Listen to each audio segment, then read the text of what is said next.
Hey ladies, I wanted to talk to y'all today about mindfulness.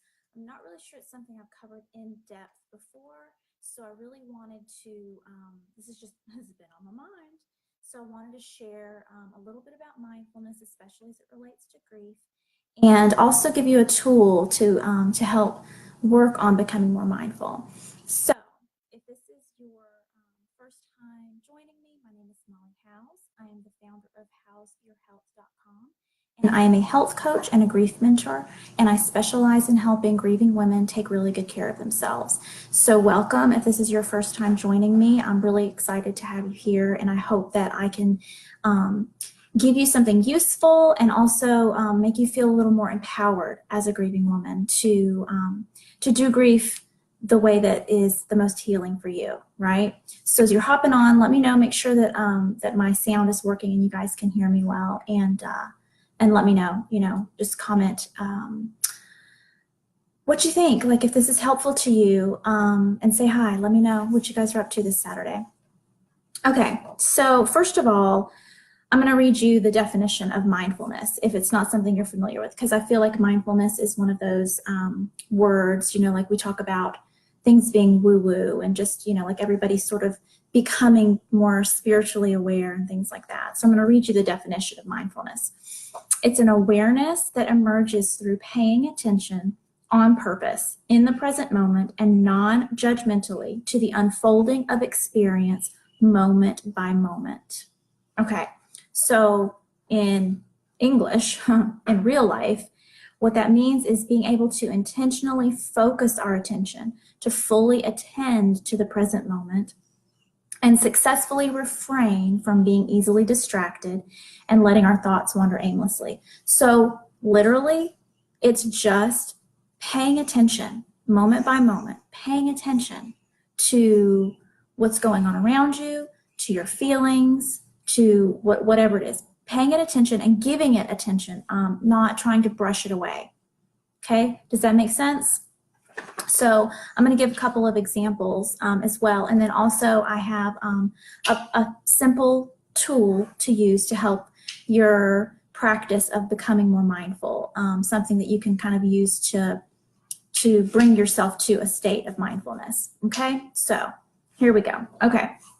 So mindfulness is not a belief or an ideology. It's not a philosophy. Mindfulness in and of itself is just something that we as humans, everyone to a certain degree, are just capable of. It's just something that is inherently human, is the ability to be mindful. Does that make sense? The ability to think about things in that way and analyze and dig into what's going on and how we feel about it and what that means. So we can improve our mindfulness through practicing meditation, but meditation is not the only way to become more mindful. Does that make sense?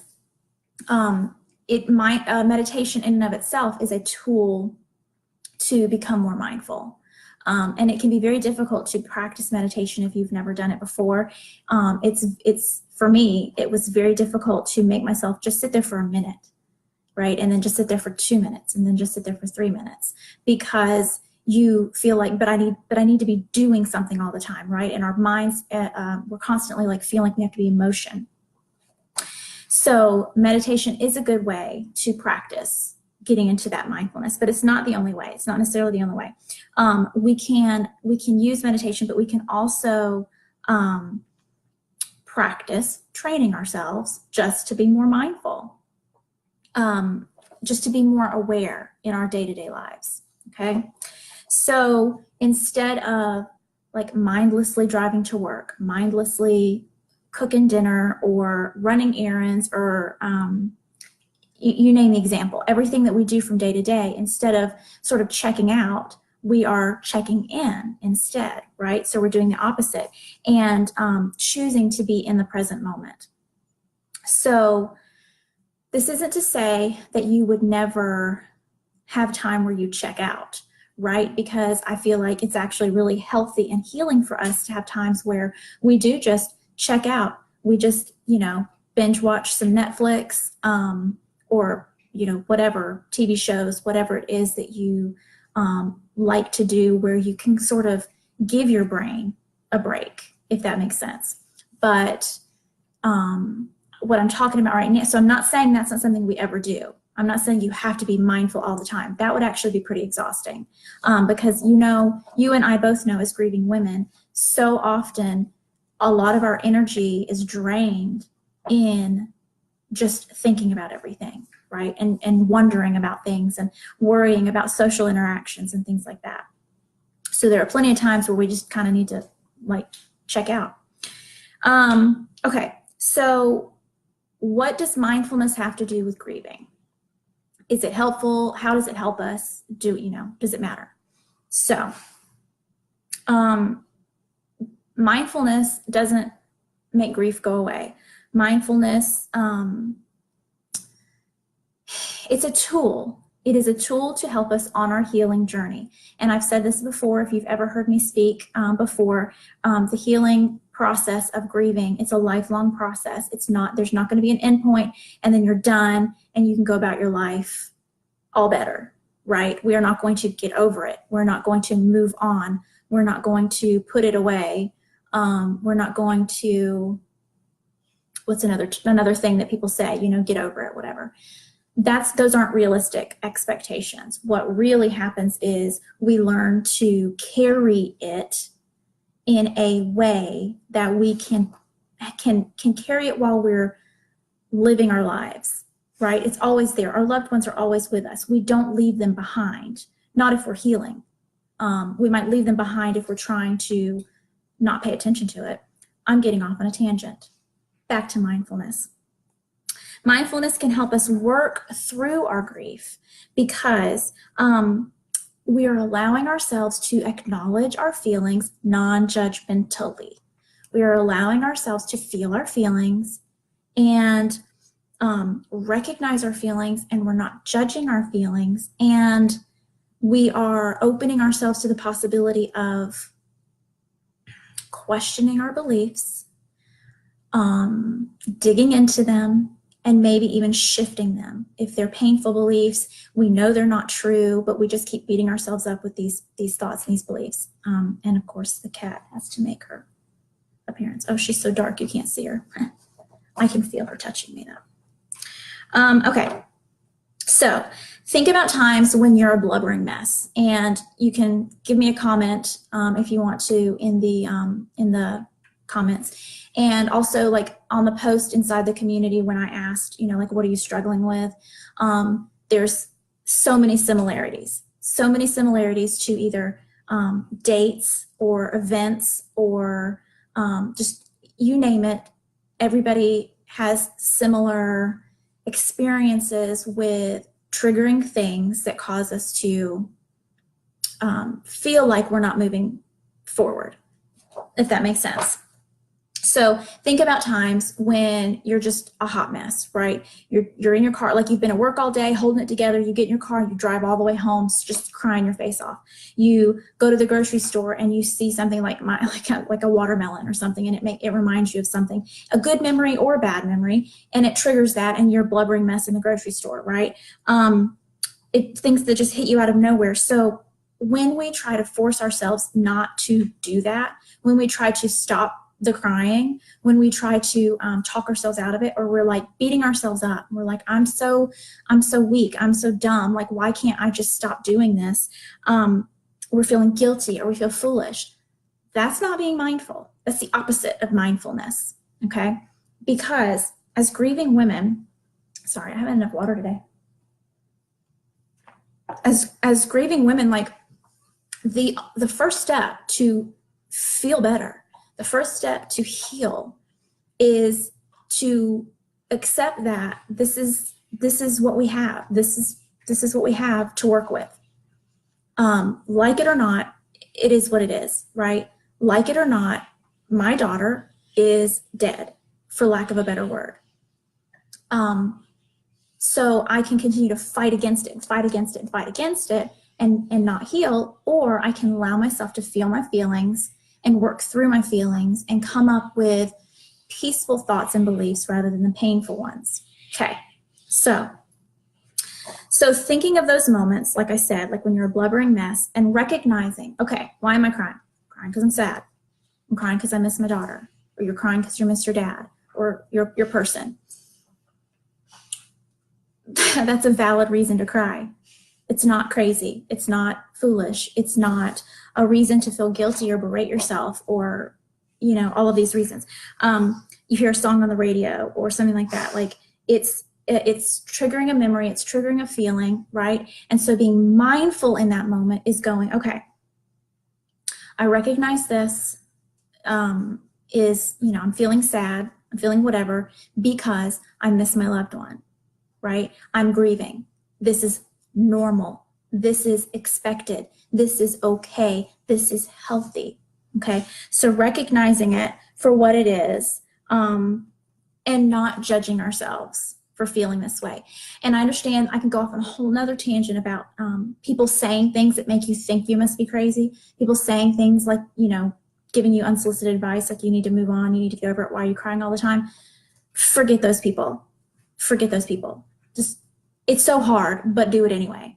Forget it. They don't get a say. They don't get a say in your path and how often you cry or how long you cry or how you feel. They don't get a say. So forget those people, right? Sorry, I got off track again, but back to mindfulness. So I'm going to give you an even deeper example. Whenever, okay, those of us who have buried a child, and I know there's not a single one of you that will see this that has buried a child that will disagree with me on this. If you have other children, instantly, you live with this cloud over your head that your other child or your other children are going to die. And it's just a matter of when. Am I right? You know I'm right.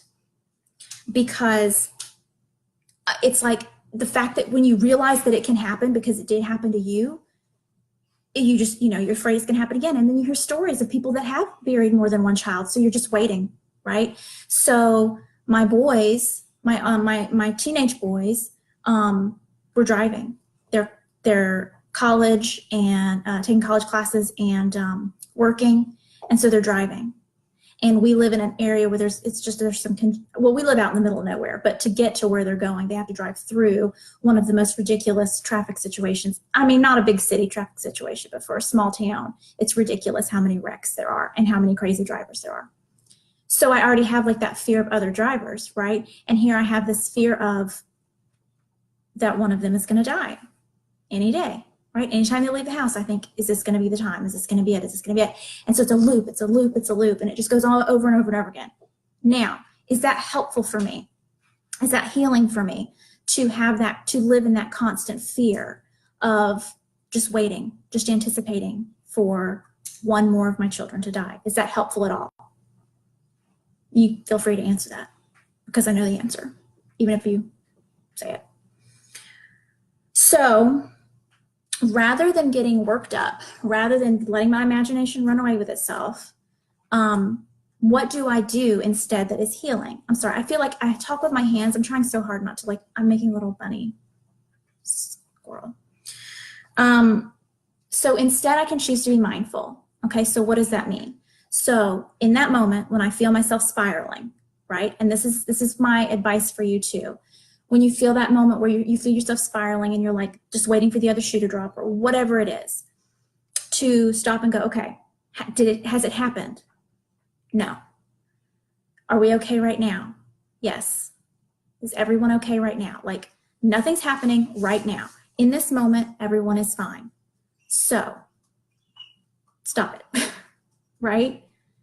Stop imagining the possibility of what could happen instead of just living in this moment and being present in this moment, right?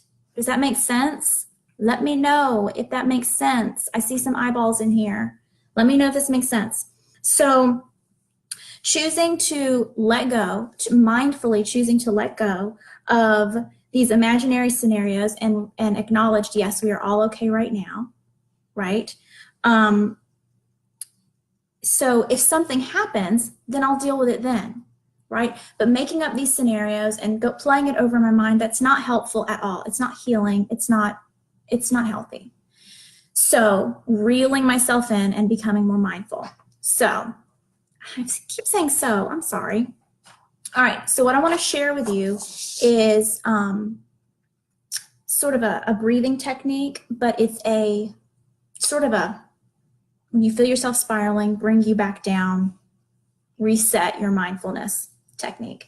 So I've mentioned this before,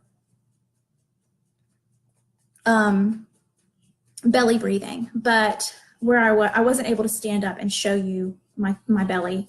So now I'm sitting where I'm going to stand up. So I'm warning you that you're about to see like nothing but my belly in the screen. But I want to show you so that you get what I'm talking about when I say breathing into your belly rather than breathing into your chest, because the technique of belly breathing, it's got a much more calming effect. When we breathe into our chest, it's almost like a hyperventilating and wires you up. So when you're trying to calm yourself down, you want to mindfully breathe into your belly. As women, that's hard because we're used to holding our tummies in and trying to be like skinny and not have that with our belly. But it's actually much more healthy and beneficial for you to breathe into your belly. So I'm going to stand up and show you that. So you've been warned. All right. So you see my little tie-dye shirt. So I've got my hand on my chest and then I've got my hand on my belly. So watch my belly as it moves out. It's going to move out as I breathe in, and then in as I breathe out. You see what I'm saying? Okay. So rather than watch my chest rise when I breathe in my chest. Okay. You feel me? I mean, that seems like it's pretty simple, but just wanted to give you that clarification. Okay, to start with. So when you use this to become more mindful, so you either standing or sitting, you want to put your feet on the floor. Preferably, if you can do this outside barefoot, then you would actually have the added benefit of grounding. And I don't think I've really talked about grounding very much. I think I've talked about it in lists, but I don't think I've actually done like a whole long thing about grounding. Somebody remind me to make a video about grounding. But okay, so straight, tall, but also relaxed, feet on the ground. So you're going to pay attention to your breath as it goes in and out through your nose. Okay, so you're paying attention to the sensations. All right, so as you're doing that, then you're also paying attention to your breath as it pushes your belly out. So keeping your hand on your belly like I was just showing you, and feeling your belly as it's moving, right? So again, breathing in and out and paying attention to that.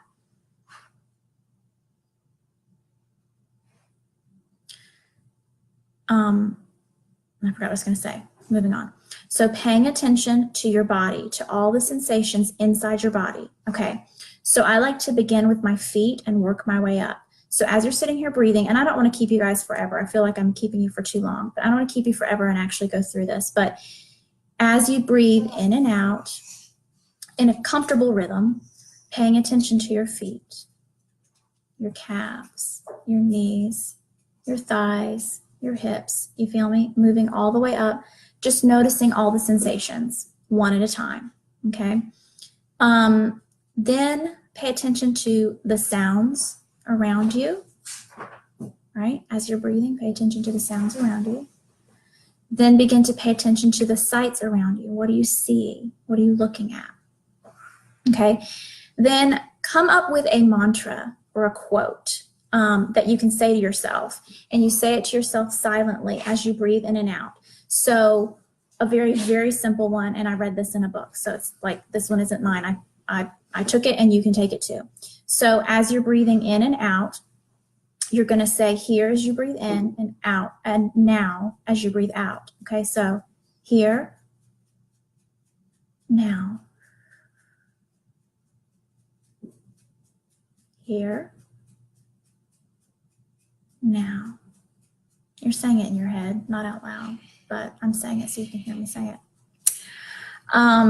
So that's just an example of something very simple that you can do, like I said, to bring yourself down out of that spiral.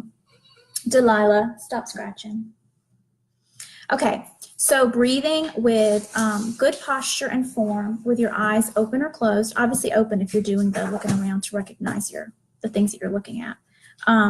You're honoring yourself, you're honoring others, okay? You're bringing yourself out of a spiral, you're bringing yourself out of these panicky thoughts you may be having and back into awareness, right? So it's awareness within is what we're looking for.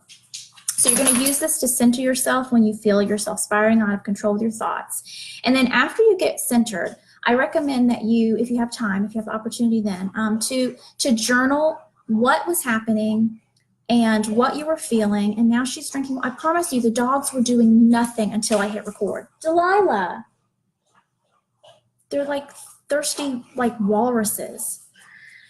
Journaling what was happening, what you were feeling. Was there anything that you could have done differently to keep yourself from having spiraled, to keep yourself from having escalated, right?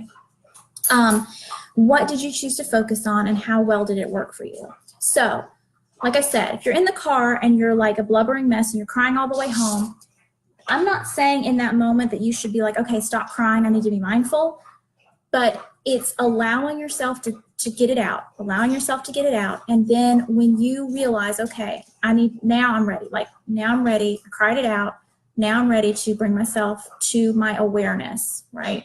That is when you begin the process of slowing down your breathing, paying attention, becoming mindful, and saying your mantra.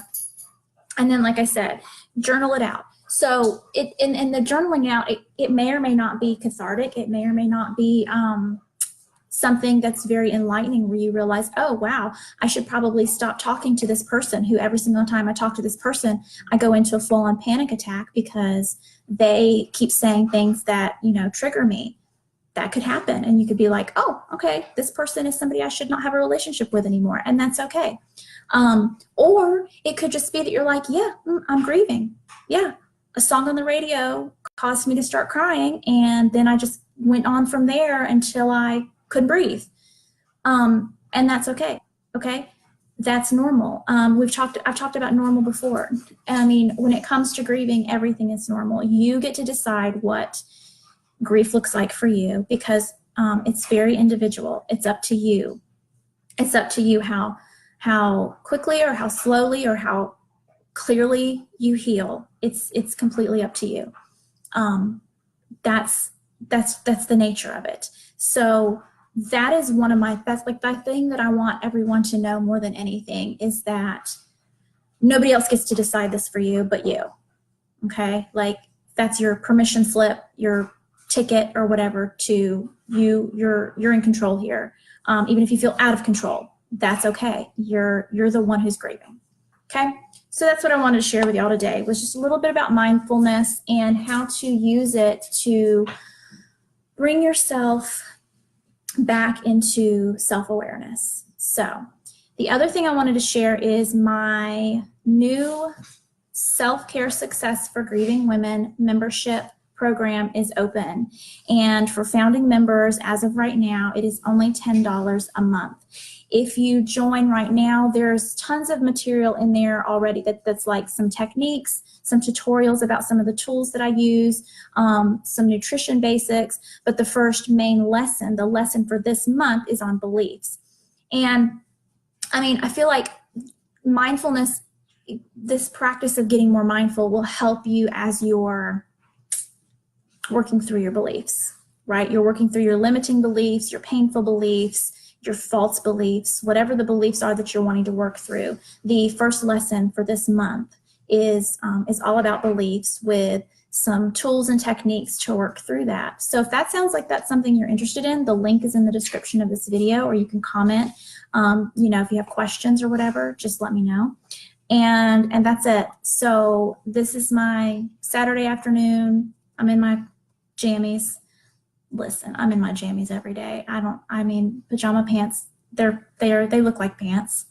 They're cool. And it's how I roll. That's what I like to wear. So I should probably not say I'm only wearing jammies because it's Saturday.